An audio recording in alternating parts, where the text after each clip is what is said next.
Shalom teman-teman, gimana nih kabar kalian semua? Pasti semuanya sehat-sehat kan? Nah, hari ini tiba saatnya kita akan memuji Tuhan kembali, bareng-bareng nih walaupun dari rumah masing-masing. Untuk mengawali ibadah kita, mari kita angkat pujian, hari ini harinya Tuhan. Nah, teman-teman, kita harus nyanyi sambil semangat, dan kalau pakai gerakan harus.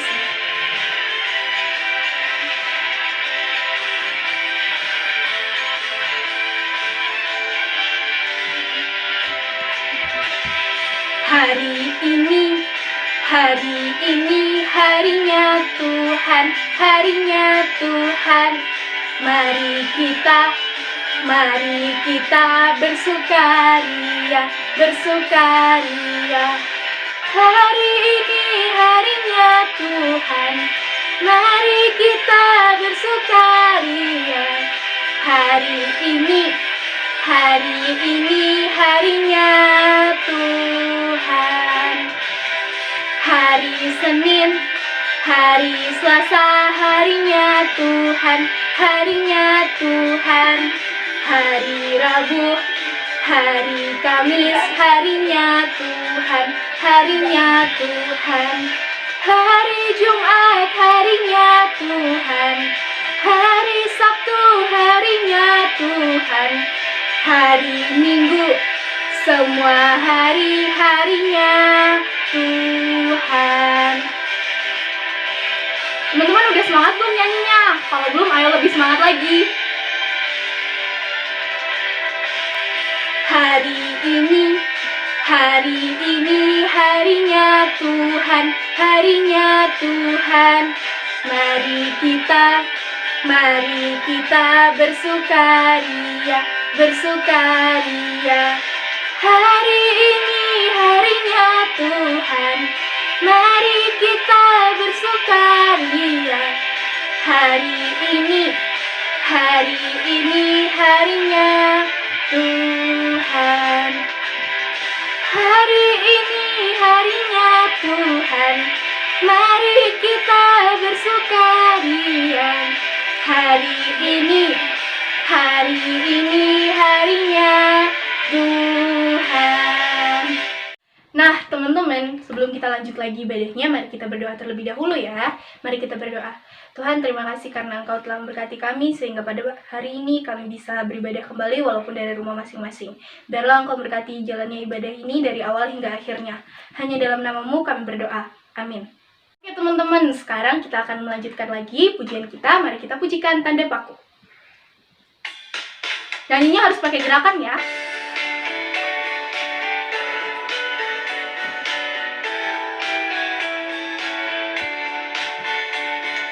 Tanda paku di kaki dan tangan, tanda cinta, tanda cinta.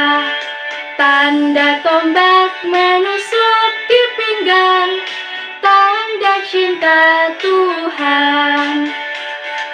Itu semua Tuhan sudah terima untuk tebus dosa manusia. Selamat orang yang tidak melihat, tapi percaya saja. Harus lebih semangat ya.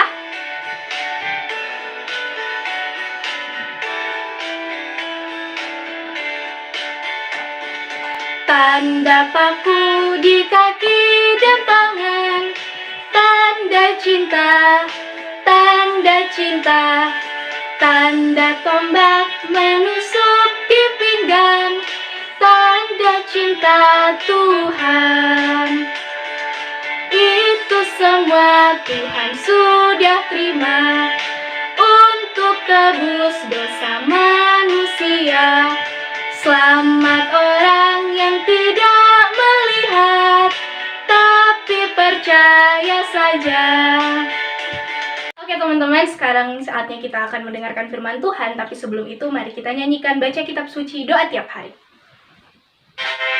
Nyanyinya harus penuh semangat, sambil kita nyiapin hati buat dengar firman Tuhan. Baca kitab suci, doa tiap hari, doa tiap hari, doa tiap hari. Baca kitab suci, doa tiap hari kalau mau tumbuh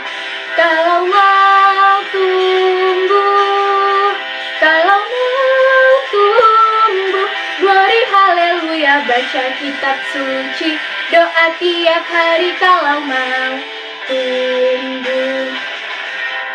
Baca kitab suci, doa tiap hari, doa tiap hari, doa tiap hari.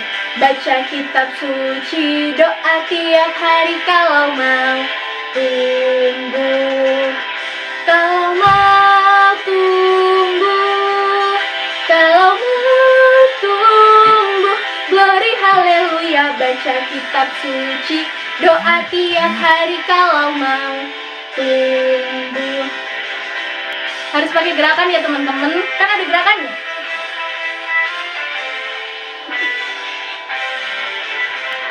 Baca kitab suci, doa tiap hari, doa tiap hari, doa tiap hari. Baca kitab suci, doa tiap hari kalau mau tumbuh. Kalau mau tumbuh, kalau mau tumbuh, glory haleluya. Baca kitab suci, doa tiap hari kalau mau tumbuh. Kalau mau tumbuh, kalau mau tumbuh, glory haleluya. Baca kitab suci, doa tiap hari kalau mau tumbuh.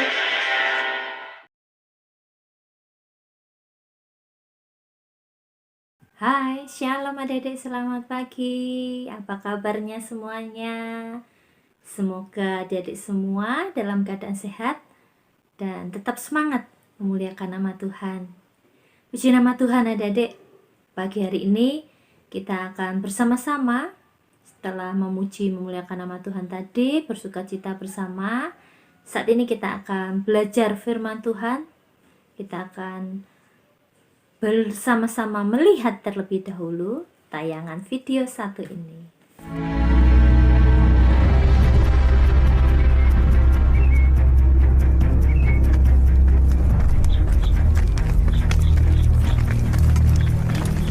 Menurutmu apa yang akan dilakukan Kayafas pada Yesus dari Nazaret? Oh, dia akan mendapat ganjarannya bersama dengan pengikutnya. Kamu orang yang bersama Yesus, orang Galilea itu kan?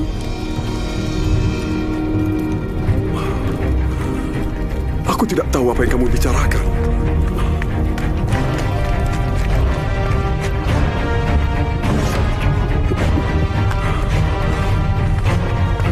Orang itu bersama Yesus dari Nazaret. Sumpah, aku tidak kenal orang itu. Kau pasti salah satu dari mereka. Kami bisa tahu dari logat Galileamu. Terkutuklah jika aku berbohong. Aku tidak kenal orang itu.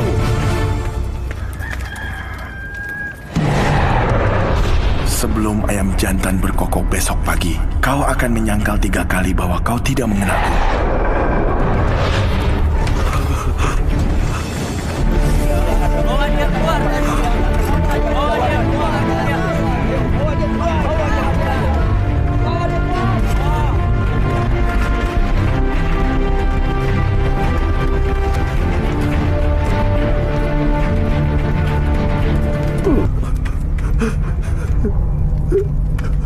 Nah, adik-adik, tadi sudah baru saja ya menyaksikan cuplikan video yang saya putarkan. Dan adik-adik, sudah bisakah menebak siapakah tokoh yang ada dalam cuplikan video tadi?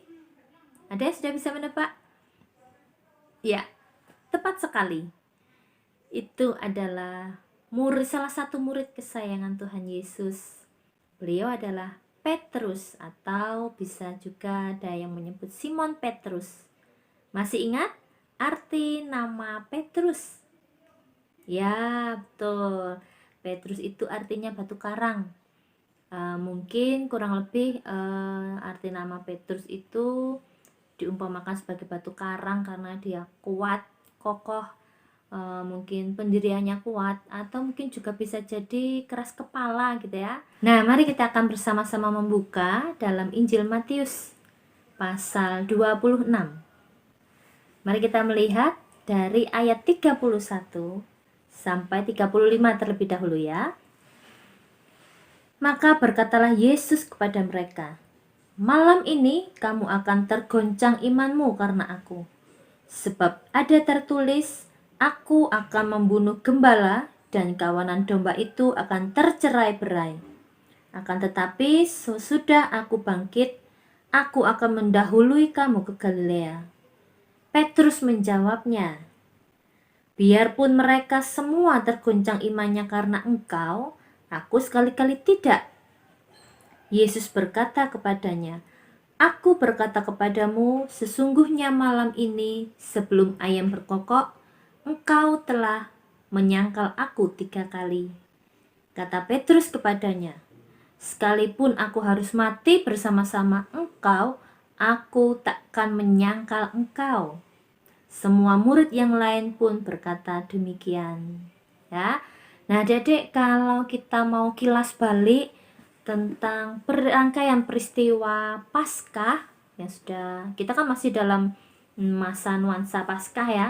Kalau kita mau melihat kilas balik dari firman Tuhan maupun melalui film yang menayangkan tentang bagaimana kisah pengorbanan Tuhan Yesus wafat disalibkan. Ya, kita melihat diawali ketika Tuhan Yesus dieluk-elukan di Yerusalem, biasanya diperingati sebagai Minggu Palma.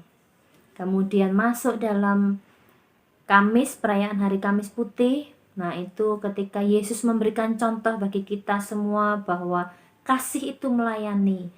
Tuhan Yesus memberikan contoh nyata bahwa Ia sebagai seorang guru, seorang anak Allah, Dia rela membasuh kaki para muridnya dengan penuh kasih, dengan penuh cinta, sebagai bentuk pelayanan seorang guru terhadap muridnya. Tapi itu bukan melihat posisi guru terhadap murid, bukan, tetapi Tuhan Yesus memberikan contoh, menempatkan kasih sebagai sumber ajarannya. Dan setelah peristiwa Kamis Putih, makan perjamuan bersama, kemudian Tuhan Yesus mengajak murid-muridnya berdoa di Taman Getsemani bersama dengan 3 muridnya. Tuhan Yesus mengajak 3 muridnya untuk menemani berdoa di Taman Getsemani. Ya, beliau adalah ada Petrus, ada Yohanes, ada Yakobus. Di ayat 36 sampai 46 di situ menceritakan bagaimana peristiwa Tuhan Yesus mengajak murid-muridnya untuk berdoa. Tuhan Yesus berdoa di Taman Getsemani dan dia menjumpai berkali-kali, dia menjumpai murid yang diajaknya untuk menemani berdoa malah tertidur pulas. Dan sebelum peristiwa berdoa di Taman Getsemani, Tuhan Yesus sudah mengatakan bahwa ada tertulis seorang gembala akan dibunuh dan domba-dombanya tercerai-berai. Itu artinya domba-dombanya terpisah-pisahkan.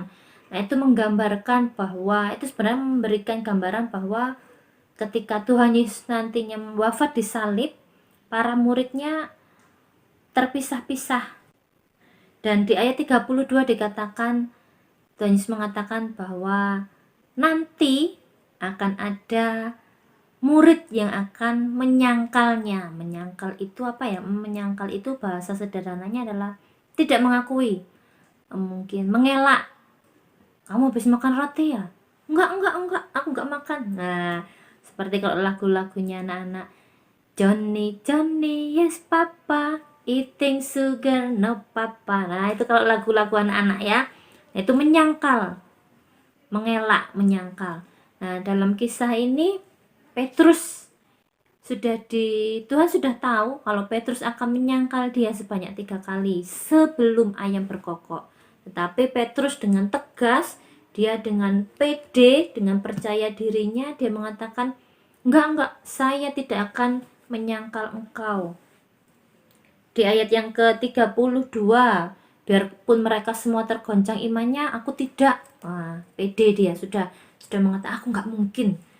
Sampai di ayat 35 pun Petrus masih menyangkal. "Sekalipun aku harus mati bersama-sama engkau, aku tak akan menyangkal engkau." Jadi dia mengelak ketika Tuhan mengatakan bahwa akan ada muridnya yang akan menyangkal dia, tergoncang imannya. Petrus sudah lebih dahulu dari antara 12 murid, Petrus lebih dahulu menyampaikan, tidak, saya tidak akan menyangkal engkau Tuhan.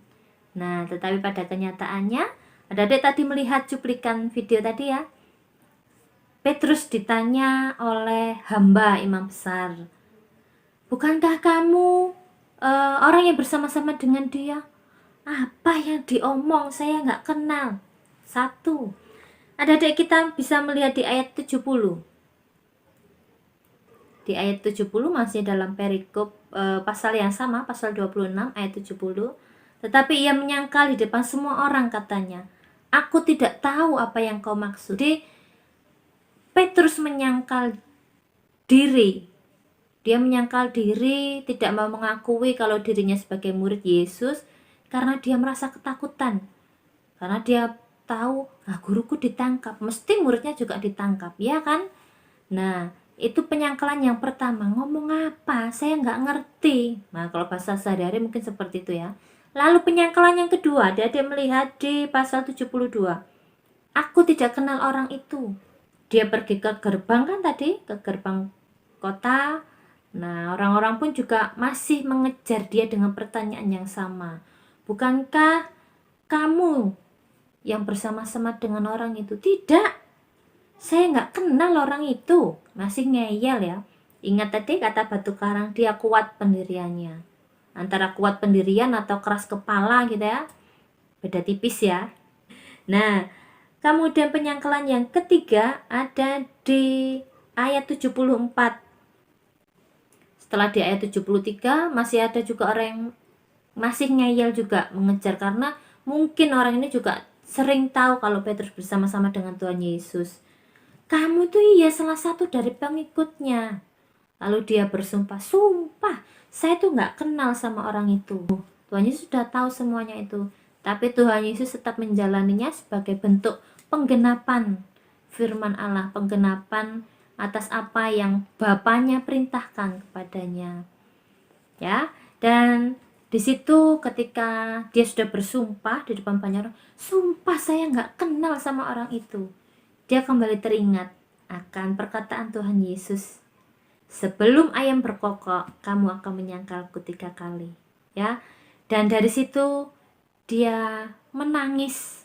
Dia ingat, oh ya ternyata guruku tahu apa yang akan terjadi padaku.